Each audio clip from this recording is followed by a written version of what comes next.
तो आज हम बात करने जा रहे हैं ऐसा कौन सा अध्याय है जिसको पढ़ने से हमारे जीवन के अंदर हमें मान सम्मान की प्राप्ति होती है, दुख दर्द तकलीफ़ें दूर होती हैं। कौन सा ऐसा अध्याय है जिसको पढ़ने से संतान के साथ होने वाला तनाव दूर होता है, समाज के अंदर मान सम्मान की प्राप्ति होती है, अपयश दूर होता है, हमारे शत्रु हमारे सामने टिक नहीं पाते। तो आज बात करने जा रही हूँ कैसे अध्याय के बारे में। मैं हमारे एस्ट्रोलॉजी से आचार्य उर्वशी आप सभी का बहुत बहुत स्वागत करती हूँ। होप आप अच्छे से होंगे।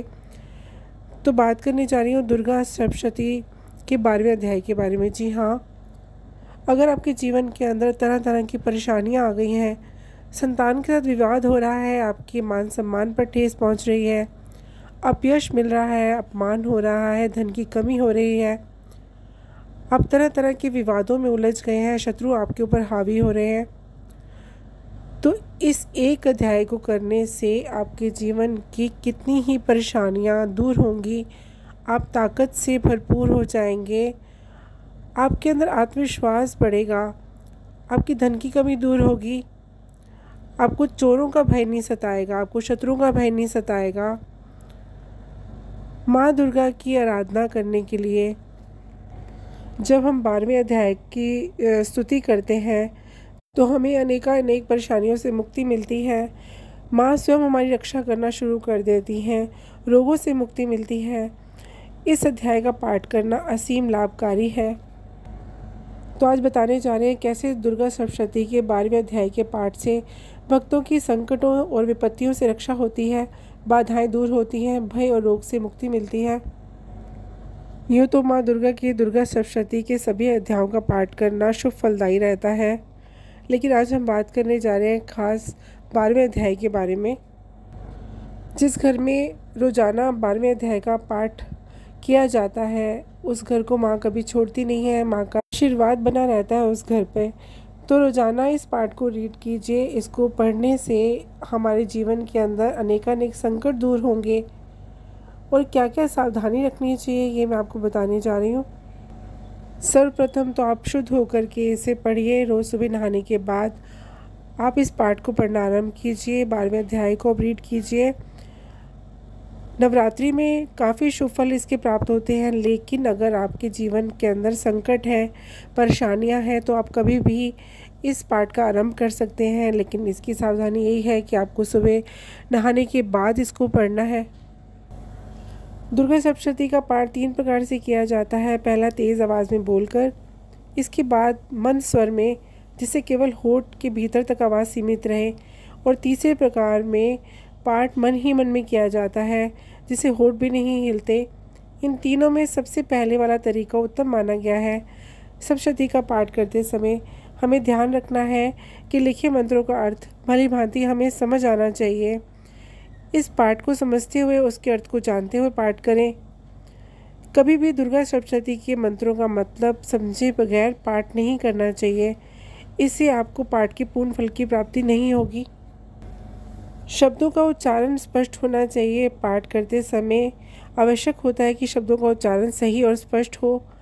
कुछ लोग गाते हुए पाठ करते हैं, वहीं कुछ लोग बहुत तेज़ी के साथ पाठ करते हैं, लेकिन शास्त्रों के अनुसार पाठ को मध्यम स्वर में आराम से समझते हुए पढ़ना चाहिए।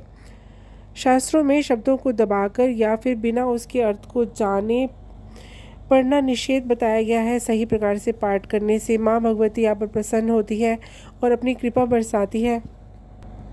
अगर आप पाठ पढ़ना शुरू कर चुके हैं तो बीच में उठना नहीं चाहिए, पाठ छोड़कर नहीं उठना चाहिए, बीच बीच में बोलना नहीं चाहिए। ये सावधानी बरतनी बहुत ज़रूरी है। तो आगे हम बात करने जा रहे हैं कि भक्ति भाव से अगर हम पाठ करते हैं, दुर्गा सप्तशती के 12वें अध्याय का रोज़ाना हम पठन करते हैं, तो इसका फल बड़ी आसानी से और जल्दी मिलता है। अगर हम किसी मन में किसी लालच को रख कर के पाठ करते हैं तो इसका फल हमें नहीं मिलता।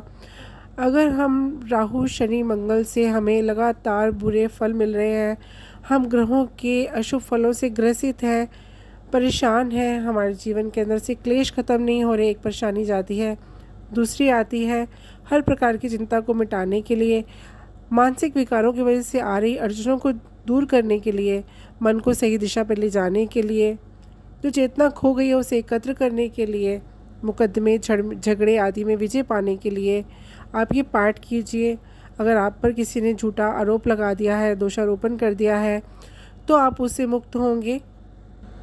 शत्रु से छुटकारा पाने के लिए शत्रु यदि बिना कारण बन रहे हैं, नुकसान का पता नहीं चल रहा कौन कर रहा है, तो ये पाठ उपयुक्त है। व्यापार एवं सुख संपत्ति की प्राप्ति के लिए कारोबार में अगर लगातार हानि हो रही है, पैसा नहीं रुकता या बेकार के कामों में नष्ट हो जाता है, तो आप ये पाठ कीजिए। तो ये थी जानकारी दुर्गा सप्तशती के 12वें अध्याय से मिलने वाले शुभ फलों की प्राप्ति के लिए। आप ये अध्ययन कीजिए, ये पाठ कीजिए, रोज़ाना कीजिए। खासकर अब नवरात्रों में, रामनवमी के दिनों में, एकादशी पर ये पाठ ज़रूर पढ़िए। इसको पढ़ने से आपकी कई तरह की परेशानियां दूर होंगी, और अगर संकट में है तो आप कभी भी इसको पढ़ सकते हैं, शुरू कर सकते हैं। लेकिन सावधानी यही है कि नहाने के बाद कीजिए। आप ये पाठ कीजिए, आपके जीवन की परेशानियां दूर होंगी और आपको माँ का आशीर्वाद प्राप्त होगा, खुशियाँ मिलेंगी, समृद्धि आएगी। तो ये ज़रूर कीजिए, अवश्य कीजिए। अगर आपको मेरा वीडियो पसंद आया हो तो लाइक कीजिए, सब्सक्राइब कीजिए, शेयर कीजिए। खुश रहिए, स्वस्थ रहिए। माँ का आशीर्वाद आप सभी को मिले। धन्यवाद।